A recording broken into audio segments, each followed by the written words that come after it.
Oke, bismillahirrahmanirrahim. Assalamualaikum warahmatullahi wabarakatuh. Selamat siang. Oke, teman-teman semua, kalian apa kabar? Ini perkuliahan terakhir kita ya untuk mata kuliah MPWK sebelum kita UAS nanti pekan depan insya Allah. Nah, adapun yang akan kita bahas pada pekan ini yaitu nggak bisa di next, yaitu tantangan transformasi menuju pencapaian SDGs atau Sustainable Development.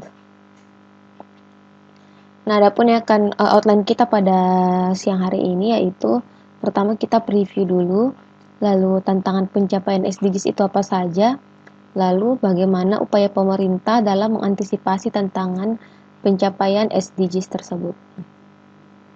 Nah, oke, ini preview saja sifatnya karena pengantarnya sudah disampaikan pekan lalu. Seperti teman-teman, kalau kita menarik perkuliahan kita, kan kita sudah mengetahui bagaimana ruang lingkup permasalahan dalam rencana tata ruang wilayah. Berarti itu menyangkut masalah pembangunan infrastruktur. Kemudian dalam hal pembangunan secara makro itu teman-teman sudah ketahui ada beberapa masalah, yaitu kemiskinan, masalah kependudukan karena banyaknya masyarakat Indonesia, kemudian masalah lingkungan hidup, biodiversity, yang masalah-masalah tersebut dapat diatasi dengan konsep sustainable development. Nah, pekan lalu kita sudah mengulas sedikit tentang sustainable development, yaitu pengertian secara umum, konsep secara umum yang teman-teman pasti sudah akrab dengan atau familiar dengan konsep ini. Nah, untuk mengatasi permasalahan-permasalahan pembangunan, maka negara kita berkaitan dengan pencapaian tujuan sustainable development, maka mencanangkan upaya transformasi menuju sustainable development goals. Nah, dalam upayanya itu kita preview dulu pelaksanaan SDGs di Indonesia dari perspektif pemerintah. Nah, di tahun 2015 itu sudah ada kesadaran global secara mendunia, dan mulai diinisiasi pertemuan dari berbagai pihak dengan berbagai pihak secara internasional. Nah, di tahun 2016 itu pertemuan internasional tersebut mulai memasuki agenda-agenda pembangunan kita di Indonesia, dan kemudian disusunlah pedoman teknis rencana aksi nasional dan rencana aksi daerah untuk implementasi SDGs. Kemudian mulai banyak dilaksanakan diseminasi persiapan rencana aksi nasional dan rencana aksi daerah untuk SDGs. Nah, di tahun 2017 terbitlah Peraturan Presiden Nomor 59 Tahun 2017 tentang pelaksanaan pencapaian tujuan pembangunan berkelanjutan atau TPB, atau bahasa Inggrisnya tuh kita kenal dengan SDG, Sustainable Development Goals. Nah, berdasarkan peraturan ini mulailah dirumuskan roadmap SDGs dan ditetapkan rencana aksi nasional dan rencana aksi daerah untuk SDGs. Nah, dengan harapan di tahun 2030 itu Sustainable Development Goals ini akan tercapai, sehingga pada rentang tahun 2017 sampai 2030 itu sudah mulai implementasi dari rencana-rencana yang telah disusun selama 3 tahun belakangan.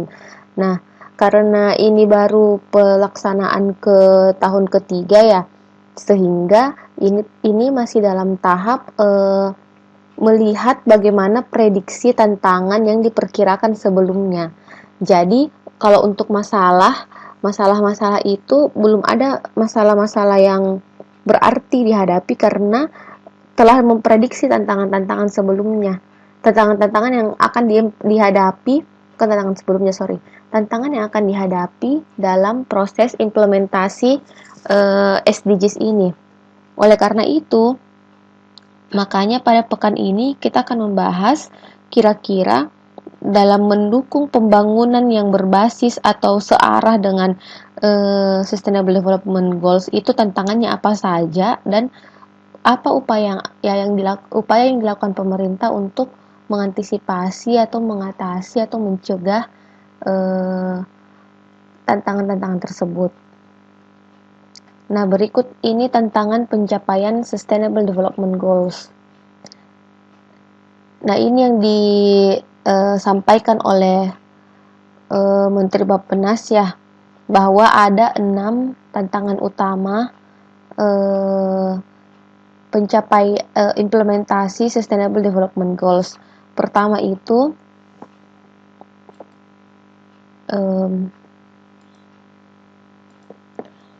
yaitu ini ya, memastikan penerapan prinsip inklusif atau low left behind, artinya perencanaan SDGs ini, implementasi SDGs ini merangkul semua pihak. Kemudian integrasi program seluruh pemangku kepentingan, jadi SDGs ini tidak hanya menjadi komitmen pemerintah, tetapi menjadi komitmen bersama. Lalu seiring dengan itu diharapkan prioritas antara pemerintah dan non-pemerintah dapat selaras. Lalu tantangan yang kedua ini sebenarnya database yang komprehensif dan terintegrasi, karena diharapkan pembuat kebijakan pada semua level nasional, level provinsi, kabupaten, kota kabupaten itu dapat mengambil kebijakan yang searah sejalan, sehingga database-nya itu harus saling terintegrasi. Kemudian bagaimana menyelaraskan rencana aksi ke dalam agenda pembangunan dan rencana aksi nasional dan daerah ke dalam agenda pembangunan. Dan yang terakhir adalah tidak bisa dipungkiri bahwa kita di Indonesia itu penduduknya sangat banyak, sehingga disparitas juga sangat lebar. Maka keberagaman karakteristik tersebut memberikan tantangan tersendiri untuk pencapaian SDGs di Indonesia. Nah, kita akan membahas satu persatu atau per kategori tantangan-tantangan ini. Nah, pertama tantangan penerapan prinsip inklusif. Seperti yang teman-teman ketahui, inklusif itu artinya mampu diakses oleh semua kalangan, semua kelompok masyarakat. Artinya pelayanan itu akan dinikmati oleh semua kalangan masyarakat. Kualitas hidup, kemudian pelayanan, kemudian akses, keamanan, manfaat terutama itu akan dinikmati oleh semua kelompok masyarakat. Nah, menurut KPI, Koalisi Perempuan Indonesia, ada yang terutama harus merasakan manfaat dari SDGs ini dan tidak boleh ditinggalkan, itu adalah kaum LGBT, kemudian kaum pedila itu perempuan yang maaf diracunkan, kemudian penghayat kepercayaan dan agama minoritas, lalu buruh migran perempuan, pekerja rumah tangga, orang dengan HIV, AIDS, kaum disabilitas, dan para perempuan adat. Nah, sebenarnya inklusif itu artinya mengakomodasi semua kalangan ya, dan jangan sampai melupakan kaum kelompok yang rentan tertinggal. Nah, contoh-contoh kelompok rentan tertinggal itulah yang ini. Jadi bukan hanya mengakomodasi kepentingan lansia, kepentingan perempuan secara umum, kepentingan anak-anak, kepentingan pelaku bisnis, kepentingan orang tua, kepentingan penduduk usia produktif milenial kayak kalian, tetapi inklusif ini juga berlaku untuk kelompok-kelompok yang rentan tertinggal.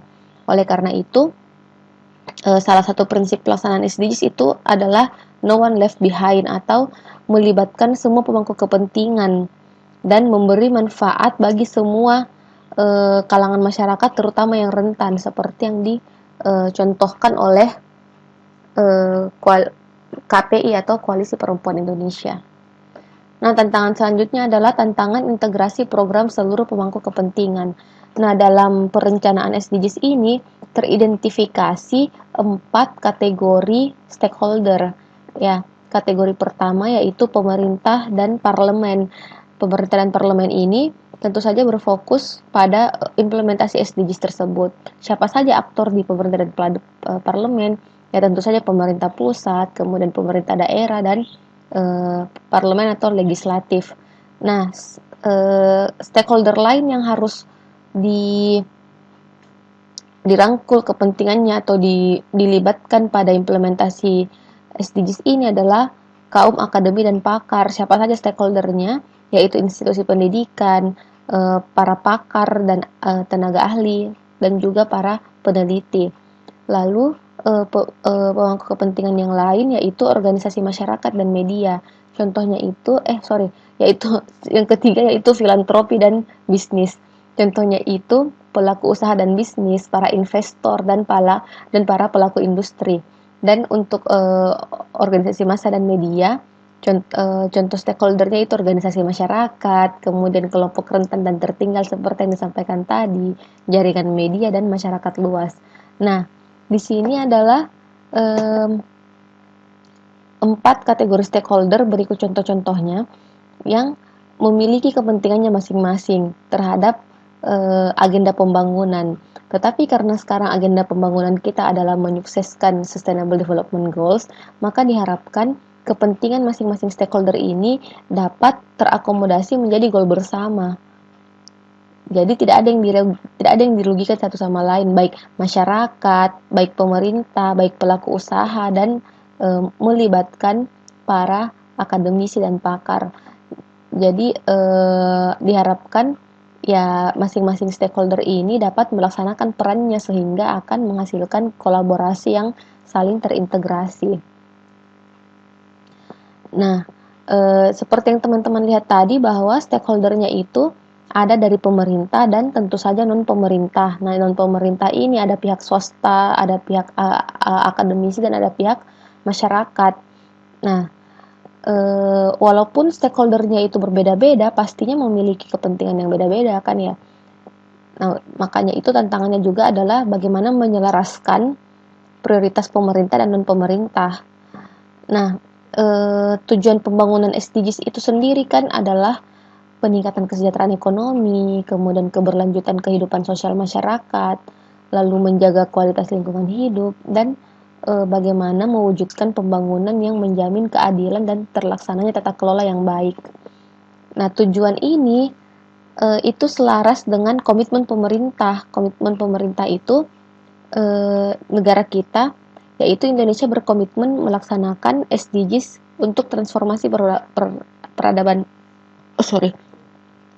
global yang lebih adil, damai, sejahtera, dan berkelanjutan.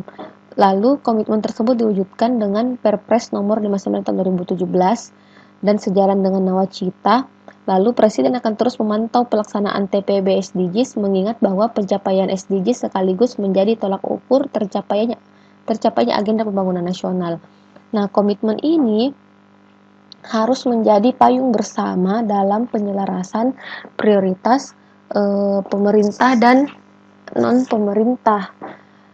Jadi komitmen ini harus menjadi kesadaran bersama dan menjadi tolak ukur bersama bagaimana kita menyelaraskan bagaimana stakeholder tersebut dengan kepentingannya masing-masing dan prioritasnya masing-masing tetap berkomitmen untuk mewujudkan tujuan pembangunan berkelanjutan ini. Nah, tantangan yang selanjutnya yaitu tantangan menyelaraskan rencana aksi dalam agenda pembangunan. Seperti yang Anda lihat tadi bahwa sudah ada rencana aksi nasional dan rencana aksi daerah. Tetapi bagaimana tantangan selanjutnya adalah bagaimana mengimplementasikan rencana aksi tersebut dalam skala nasional sampai ke skala daerah, sehingga kita butuh menginternalisasi tujuan pembangunan nasional ke dalam alur rencana pembangunan di negara kita. Jadi dia tidak hanya sekedar menjadi dokumen rencana aksi, tetapi dokumen rencana aksi tersebut memang akan dieksekusi oleh pemerintah, baik pemerintah nasional maupun pemerintah daerah.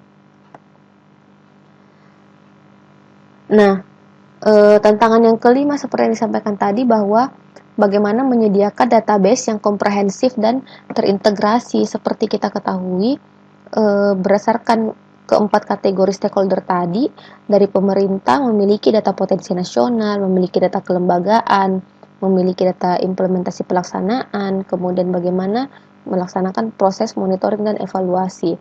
Nah, di sisi lain, para akademisi dan pakar tentunya memiliki data-data bagaimana pengamatan mereka pada perkembangan riset dan sesuai dengan bidang mereka masing-masing. Lalu masyarakat tentu saja memiliki karakteristik masyarakat, isu kelokalan, kebutuhan masyarakat, dan aspirasi mereka yang seharusnya menjadi data yang akan menjadi pertimbangan dalam pengambilan kebijakan. Dan kaum usaha, filantropi, dan bisnis tentu saja memiliki preferensi dalam melakukan investasi, kemudian bagaimana karakteristik iklim investasi, sektor apa yang potensial, kemudian peluang dan tantangan, yang mana kesemua data ini hendaknya itu dapat diakses oleh semua pihak, ya, karena database-nya itu harus komprehensif, artinya melingkupi data ini, dan saling terintegrasi, tidak dimiliki secara pribadi dalam tanda kutip oleh masing-masing stakeholder. Mudah-mudahan saya jelas menyampaikan penyampaian ini ya. Nah, teman-teman, Anda tadi sudah melihat bahwa ada 5 tantangan utama dalam pencapaian SDGs di Indonesia. Nah, untuk mengatasi atau mencegah tantangan itu agar tidak mengganggu proses pencapaian SDGs, pemerintah telah melakukan upaya-upaya dalam mengatasi tantangan pencapaian SDGs. Nah, upaya pertama untuk mengatasi tantangan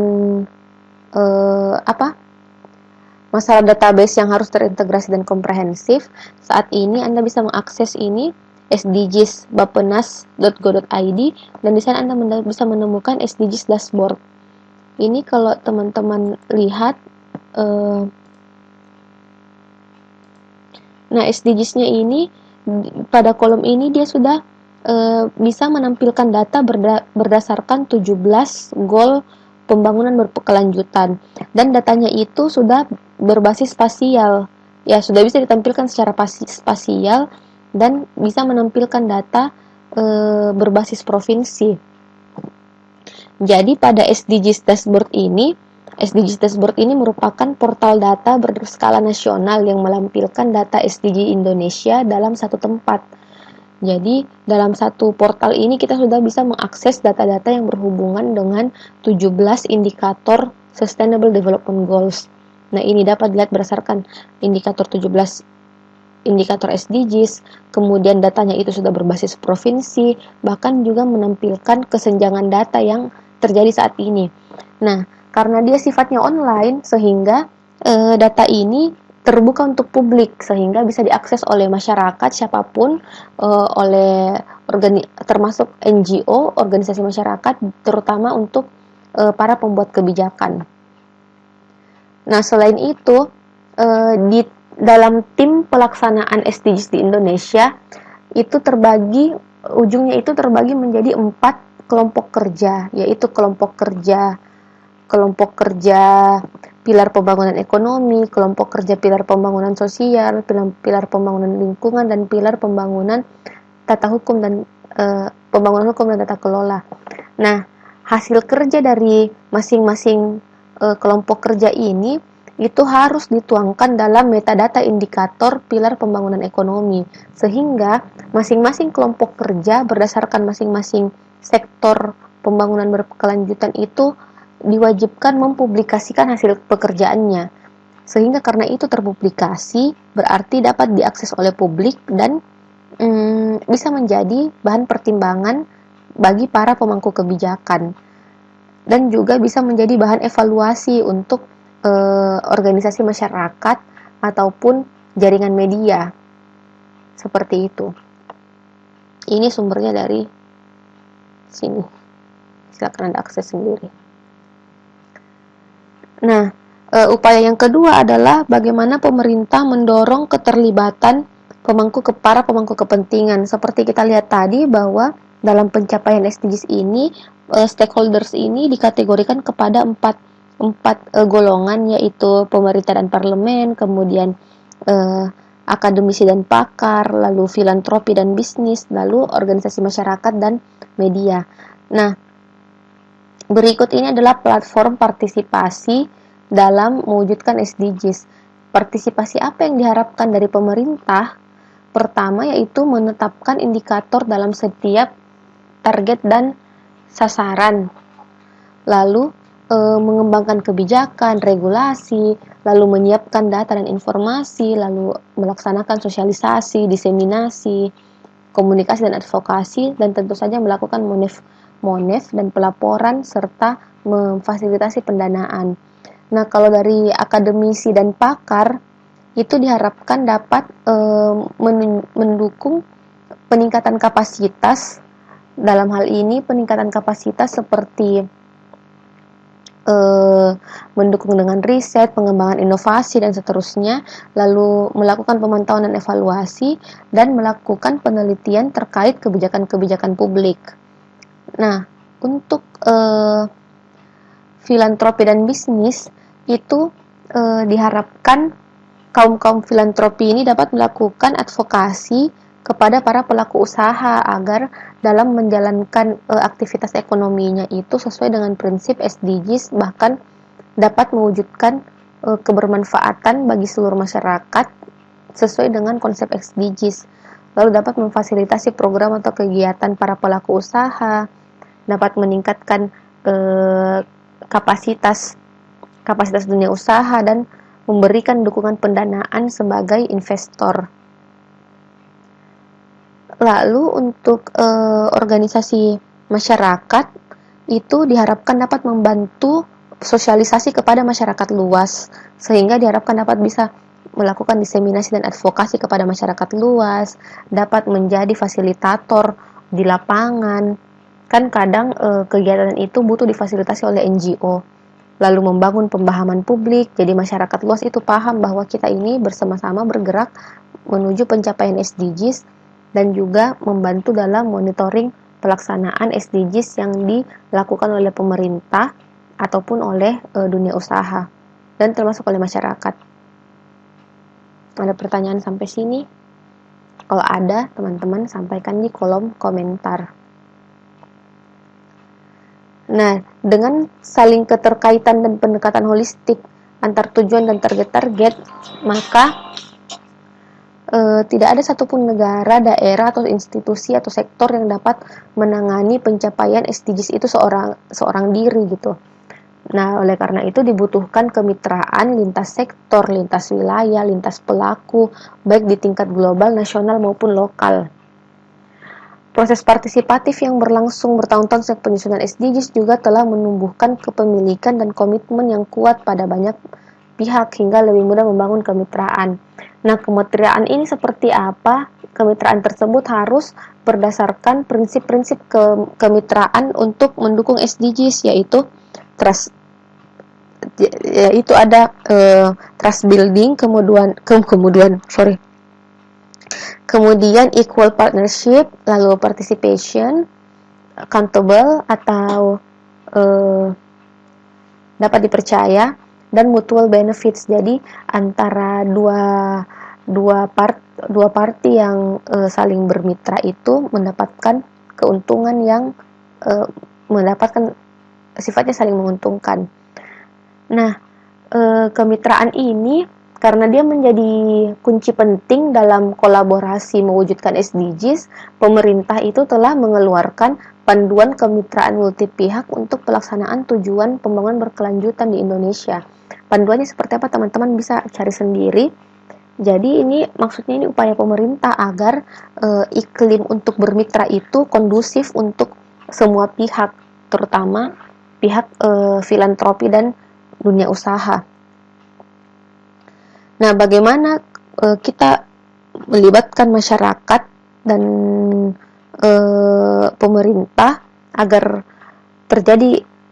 kita bisa mewujudkan keterlibatan semua pemangku kepentingan. Nah, yaitu dengan kerjasama daerah dan partisipasi. Nah, untuk kerjasama daerah ini, suatu daerah diharapkan mampu bekerja sama dengan daerah lain, pihak ketiga atau yang bisa berupa swasta, dan bekerja sama dengan lembaga atau pemerintah daerah di luar negeri atau membangun kerjasama internasional. Nah, berdasarkan pasal 363 ayat 2, itu kerjasama yang dilakukan oleh daerah bisa dengan daerah lain, dengan pihak ketiga atau lembaga internasional, sehingga pihak pihak lain juga bisa kita libatkan. Nah, kalau untuk masyarakat, keterlibatan yang diharapkan yaitu berupa partisipasi. Jadi, pemerintah daerah wajib mendorong partisipasi masyarakat dalam mewujudkan Sustainable Development Goals. Lingkup partisipasinya itu bisa dalam penyusunan perda dan kebijakan daerah, kemudian bisa dalam lingkup perencanaan, penganggaran, pelaksanaan, bisa dalam pengelolaan aset, dan penyelenggaraan pelayanan publik. Itu lingkup partisipasinya. Nah, bentuk partisipasinya dapat dilakukan oleh pemerintah daerah berupa konsultasi publik, melalui musyawarah, melalui kemitraan, penyampaian aspirasi, pengawasan, atau keterlibatan lain sesuai dengan ketentuan perundang-undangan. Saya kira part ini cukup jelas. Nah, oke. Upaya pemerintah yang ketiga dalam pencapaian SDGs itu yaitu integrasi SDGs ke dalam rencana pembangunan. Di sini dapat kita lihat bahwa awalnya itu seperti yang di preview tadi di awal, ya, bahwa pemerintah telah membuat roadmap SDGs, ya, berupa dokumen rencana strategi pencapaian SDGs tahun 2016 sampai 2030. Nah, ini terlaksana 1 tahun setelah Perpres ditandatangani. Nah, dari roadmap ini kemudian diturunkan menjadi rencana aksi nasional. Nah, rencana aksi nasional ini merupakan dokumen rencana pencapaian SDGs di tingkat nasional. Nah, rencana aksi nasional ini harus diturunkan ke rencana aksi daerah. Sehingga rencana aksi daerah ini, dengan rencana aksi daerah ini diharapkan adanya kesadaran bersama bahwa semua tujuan goals pada SDGs adalah tujuan lokal. Jadi itu bukan benar bahwa itu adalah komitmen pemerintah nasional, tetapi komitmen tersebut merupakan tujuan pembangunan yang lokal gitu. Tujuan lokal artinya menjadi tujuan juga oleh pemerintah daerah. Nah, bagaimana tahapan pemerintah daerah dalam pencapaian SDGs? Pertama, peran Pemda merupakan pelaksana dalam pencapaian SDGs karena dialah eksekutor terkecilnya. Lalu SDGs sebagai bagian dari prioritas nasional dan komitmen internasional harus terintegrasi dalam pembangunan daerah. Tahapan dan proses pencapaian SDGs daerah merupakan bagian dari tahapan dan proses pembangunan daerah itu sendiri, karena ya pembangunan yang sukses saat ini paradigmanya adalah yang sesuai dengan konsep SDGs. Nah, tahapannya seperti apa? Sorry, ini saya lupa menganimasi ya. Nah, pertama itu Pemda menyusun program kegiatan yang arah pencapaiannya sesuai dengan tujuan pembangunan berkelanjutan pada tahap perencanaan. Nah, pada tahap pelaksanaan, melaksanakan rencana yang disusun dengan melibatkan seluruh pihak yang terkait, baik masyarakat, pelaku usaha, kelompok masyarakat tertinggal, dan organisasi masyarakat, dan seterusnya. Lalu di tahap pengendalian, mengendalikan pelaksanaan program dengan melihat kesesuaian dengan arah SDGs. Ini juga ada pedomannya ya, pedoman monitoring evaluasinya. Dan yang terakhir melaksanakan MONEF. Jadi hasilnya itu dievaluasi bersama, dan kegiatan dari sisi kontribusi terhadap bagaimana kontribusinya, dilaksanakan evaluasi untuk melihat seberapa baik kontribusinya terhadap pencapaian SDGs. Nah, integrasi SDGs ke dalam dokumen perencanaan daerah ini, SDGs harus dituangkan ke dalam program dan kegiatan yang konkret, ya dimuat dalam dokumen perencanaan daerah. Lalu penyusunan program dan kegiatan harus sesuai dengan kondisi, potensi, dan permasalahan daerah, juga memperhatikan aspek lingkungan hidup. Nah, peran Pemda sebagai pelaksana yaitu Pertama, mencapai tujuan program indikator SDGs yang 17 itu. Lalu mengoptimalkan potensi fisik dan non-fisik wilayahnya. Juga menginternalisasi atau mengintegrasikan program dan kegiatan yang mendukung SDGs pada dokumen perencanaan pembangunan daerah. Nah, kalau kita melihat seperti ini, tentu saja Pemda itu harus menyusun rencana pembangunan yang sejalan dengan apa sejalan dengan tujuan pembangunan berkelanjutan. Oleh karena itu, pemerintah daerah dibekali pedoman ini. The Sustainable Development Goals, what local government need to know. Jadi, dalam publikasi ini, dalam buku ini, itu ada hal-hal esensial yang harus dipahami oleh pemerintah dalam level lokal atau dalam hal ini pemerintah daerah. Makanya judulnya itu The Sustainable Development Goals, What Local Government Need to Know. Baik, selanjutnya. Nah, sudah selesai. Nah, dengan demikian kita lihat bahwa untuk mengovercome tantangan-tantangan yang diprediksi dalam mewujudkan Sustainable Development ini, pemerintah memiliki seperangkat pelaksanaan Sustainable Development Goals. Pertama, harus sesuai dengan prinsip Sustainable Development Goals, yaitu bersifat universal, komprehensif, dan berpusat pada manusia, saling terintegrasi, dan tentunya berprinsip no one left behind atau melibatkan semua pemangku kepentingan. Nah, landasan hukum yang menjadi perangkat pelaksanaannya yaitu Perpres, SDGs, kemudian peraturan menteri dan keputusan menteri, dan regulasi tingkat daerah. Lalu dukungan pelaksanaan itu harus didukung dalam tata kelola kelembagaan dan hukum. Pengarus utamaan itu bagaimana menginternalisasi nilai-nilai SDGs ke dalam rencana pembangunan, baik rencana pembangunan jangka panjang, menengah di level nasional dan level daerah. Lalu melalui peta jalan, rencana aksi nasional dan daerah, melalui MONEF, inovasi data seperti yang ada tadi di SDGs Dashboard, inovasi pendanaan dengan melibatkan dunia usaha dan filantropi, serta strategi komunikasi melalui ormas-ormas dan media massa. Jadi, di pelaksanaan ini melibatkan semua stakeholder yang disebutkan tadi. Dan pedoman teknisnya itu di metadata indikator, kemudian penyusunan rencana aksi, dan monitoring, serta evaluasi. Nah, teman-teman, kalau Anda ada pertanyaan, silahkan disampaikan di kolom komentar di bawah. Saya harap penyampaian saya cukup jelas dan tidak terlalu cepat. Oke, dengan demikian kita tutup kelas kita pada siang hari ini. Terima kasih atas perhatiannya.